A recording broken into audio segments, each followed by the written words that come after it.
All right, King, so all right, Kings, I'm talking to you.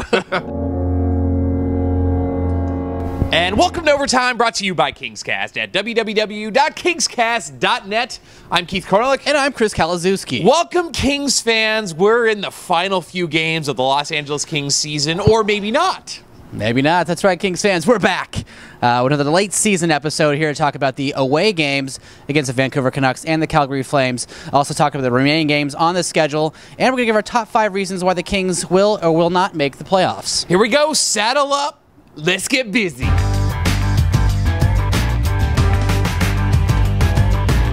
right, Kings fans, we're back here to talk about the remaining away trip right now. It's a critical moment right now in the Kings season. Will it go on or will it be over next Saturday, Keith? Well, you lose to the Boston Bruins. You start the road trip in Vancouver, Chris, and if you're looking at paper how it's going to go, you're expecting a loss against Vancouver. However, the Kings, of course, had been on fire minus that Bruins game. The Canucks did not have Daniel Sedin, which was a definite positive, I thought, for the Los Angeles Kings. But of course, in typical Kings fashion, they crapped the bed, losing 1-0. And Chris, the real thing about this game that bothered me was, well, first of all, Quick let in a pretty bad goal. Yeah. Nobody really disputes that. I don't fault Jonathan Quick. The score was 1-0. Most goaltenders, they'll let in one that's questionable. Ryan Miller will do it. Heinrich Lundqvist will do it. Pekka Rinne will do it. Yeah, you know what? Where's the rest of the scoring? Where's the Kings answering back saying, you know what, Quick, we got this one? They weren't there. Yeah, last year we talked about how this would probably be the game that the Kings would most likely lose. I mean, they were, they played a tough game against Boston. The score looked like it was a little more blown out than it was, but it was a close game. The Vancouver game was actually tighter than I thought.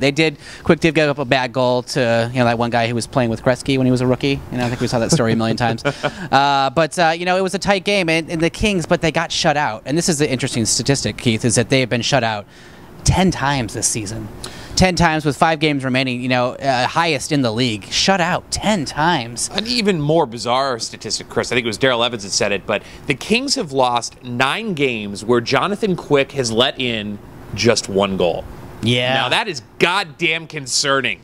It is concerning because we have this team that's chock full of character. Demon Lombardi's been talking about this for years. It's like these are the games that you have to win. You got to win those 1-0 games, or at least make it a 2-1 game, or at least get a point. It's like all these other teams out there in the West are getting points playing these 3-point games. So it's like that was a little frustrating there, but it was game 1 of the road trip. There's still lots of hockey to be played, but that was a little frustrating though. They didn't at least walk away with 1. Tonight. All right, so not back from Staples Center, but coming into tonight against the Calgary Flames, back in the Saddle Dome, Sutter versus Sutter, Sloth versus sort of a fatter version of Sloth. Los Angeles Kings coming in after being shut out against Vancouver. Chris, I'm not going to lie, I actually had high hopes for this game. The Kings did not disappoint. I did too, but this is a strange year that usually, the Saddle Dome is not where they want to play. The Kings have traditionally a bad record there until this year where they've won both the games there, and the Kings, of course, losing the 2 games at Staples Center to Calgary. So I don't know, this season, just the bizarre trend continues.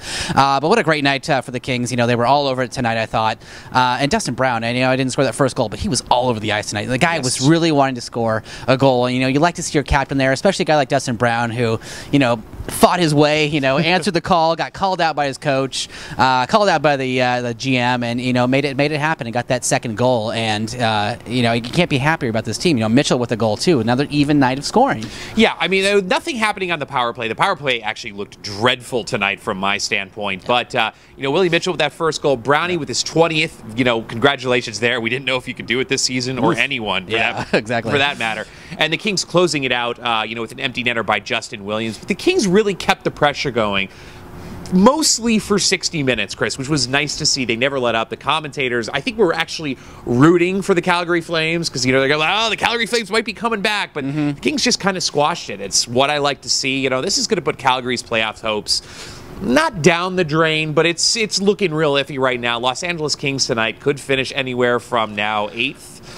Well, no, it could have been 3rd, but then Dallas won. So 8th, maybe even 9th. I don't know. So, hopefully it's 8 by the time we're done with tonight. Yeah, I know. It's still kept themselves in the thick of it. Yeah, Calgary's one of those teams. Calgary, talking about a weird team. What a weird team they have, except for their core guys like Iggy and Kipper. They got Stepniak and Hannon and Kostopoulos and, Camilleri. They have a really bizarre sort of mishmash team. So I like that they were able to beat them and push them out tonight. Someone got really mad at the end, a Calgary fan threw their jersey out on the ice. I like to see that because the frustrations, they have, I believe, 4 games left. Their chances of making it are pretty slim at this point. Them and the Ducks, they're officially, not official, but it's almost unofficially official out of it. So you like to see that, and you got some help. Scoreboard watching again tonight, there was 4 games total that had huge implications.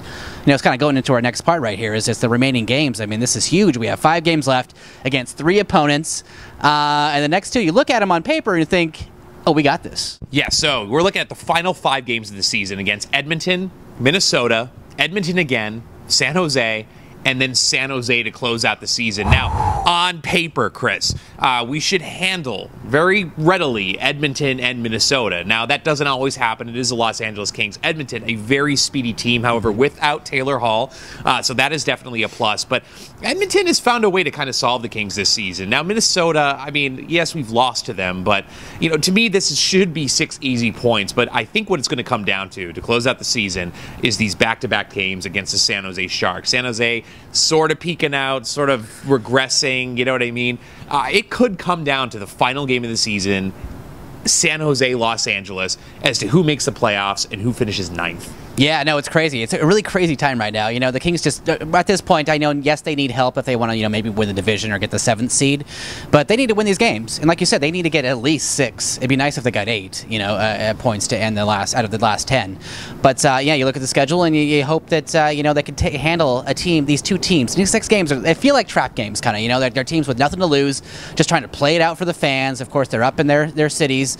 So those ones are actually going to be tougher, I think. I'm looking forward to this San Jose series at the end. And of course, tonight, looking at the schedule, got some help from some good friends, our good friends, the Colorado Avalanche, who lost to the Vancouver Canucks. And of course, our good friends down south on the I-5, the Anaheim Ducks beating the Sharks there at the end of the game. So the Sharks losing again.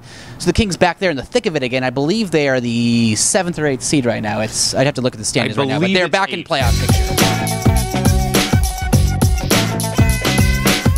All right, Kings fans, so it's coming down the wire here, but we're feeling pretty optimistic here. Kind of Jekyll and Hyde has been like the whole Kings season. But here are our top 5 reasons why the Kings make the playoffs. Number 5, Daryl Sutter is gonna do some yelling. Yeah, and of course they played the last 2 games against the Sharks. Number 3, Kings rule. Number 2, Jack Johnson is gone. And the number 1 reason why the Kings will make the playoffs is because they're charactery as shit. Now, of course, we're Kings fans. We've been covering the Los Angeles Kings for a long time, and we're used to our share of disappointment. So here are your top 5 reasons why the Kings will not make the playoffs. Nolan and King are on the team. They still have to play the Wild and the Oilers. Kings are the only team in the West not playing in 3-point games. The Columbus clock is going to screw them. And the number 1 reason why the Kings will not make the playoffs, character doesn't score points. All right, Kings fans, it's getting to be the end of the season. Chris and I, we're feeling a little bit generous here today, and we got a little challenge for you.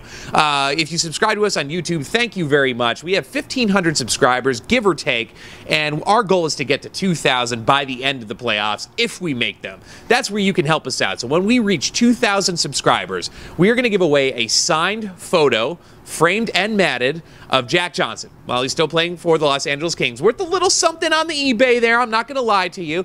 So do me a favor and hit that subscribe button right on the top. It'll subscribe us to the YouTube page. You can do it on Facebook, our website, or on the YouTube page. You'll be entered into that random drawing. Let's get us there. 2,000 subs. It's happening.